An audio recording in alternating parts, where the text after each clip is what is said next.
এক লোকের বউয়ের সাথে ঝগড়া হয়েছে। সে আর কোনোদিন বউয়ের হাতের রান্না খাবে না। তার বউ অনেক জোরাজোরি করলো, কিন্তু সে খাবে না। সে বাড়ির পাশের এক জঙ্গলের একটি গাছে উঠে বসে থাকলো। লোকটার রাগ ভাঙানোর জন্য তার প্রিয় খাবার পোলাও এবং গোশত রান্না করে তার স্ত্রী সেই গাছের নিচে রেখে আসলো। কিছুক্ষণ পর সেই জঙ্গলের মধ্যে এক চোরের দল ঢুকলো তাদের চুরি করা মাল ভাগ করার জন্য। তারা বলল, কি ব্যাপার, পোলাওয়ের ঘ্রাণ আসে কোন জায়গা থেকে? তারা তা খুঁজে বের করলো। চোরের সর্দার বলল, সাবধান, এই পোলাওয়ের মধ্যে বিষ আছে। আমাদেরকে এই বিষ মাখানো পোলাও খাওয়াইয়া কে যেন আমাদের এই ধন সম্পদ লুটে নিতে চায়। তারা দেখলো গাছের উপরে একজন লোক বসা আছে। সেই চোরের দল জোর করে লোকটাকে গাছ থেকে নামিয়ে বলল, চোরের উপরে বাটপারি, বেটা বিষ মাখানো পোলাও খাওয়াবি আমাদেরকে, তুই খা তোর বিষ মাখানো পোলাও। লোকটা বলল, ভাই, এটা বিষ মাখানো পোলাও না। এই কথা বলা মাত্রই এক থাপ্পড় দিয়ে লোকটার গাল লাল করে দিল। লোকটা বাধ্য হয়ে তার বউয়ের হাতের রান্না খেল।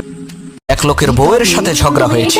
সে আর কোনোদিন বউয়ের হাতের রান্না খাবে না। তার বউ অনেক জোরাজোরি করলো, কিন্তু সে খাবে না। সে বাড়ির পাশের এক জঙ্গলের একটি গাছে উঠে বসে থাকলো। লোকটার রাগ ভাঙানোর জন্য তার প্রিয় খাবার পোলাও এবং গোশত রান্না করে তার স্ত্রী সেই গাছের নিচে রেখে আসলো। কিছুক্ষণ পর সেই জঙ্গলের মধ্যে এক চোরের দল ঢুকলো তাদের চুরি করা মাল ভাগ করার জন্য। তারা বলল, কি ব্যাপার, পোলাওয়ের ঘ্রাণ আসে কোন জায়গা থেকে? তারা তা খুঁজে বের করলো। চোরের সর্দার বলল, সাবধান, এই পোলাওয়ের মধ্যে বিষ আছে। আমাদেরকে এই বিষ মাখানো পোলাও খাওয়াইয়া কে যেন আমাদের এই ধন সম্পদ লুটে নিতে চায়। তারা দেখলো গাছের উপরে একজন লোক বসা আছে। সেই চোরের দল জোর করে লোকটাকে গাছ থেকে নামিয়ে বলল, চোরের উপরে বাটপারি, বেটা বিষ মাখানো পোলাও খাওয়াবি আমাদেরকে, তুই খা তোর বিষ মাখানো পোলাও। লোকটা বলল, ভাই, এটা বিষ মাখানো পোলাও না। এই কথা বলা মাত্রই এক থাপ্পড় দিয়ে লোকটার গাল লাল করে দিল। লোকটা বাধ্য হয়ে তার বউয়ের হাতের রান্না খেল।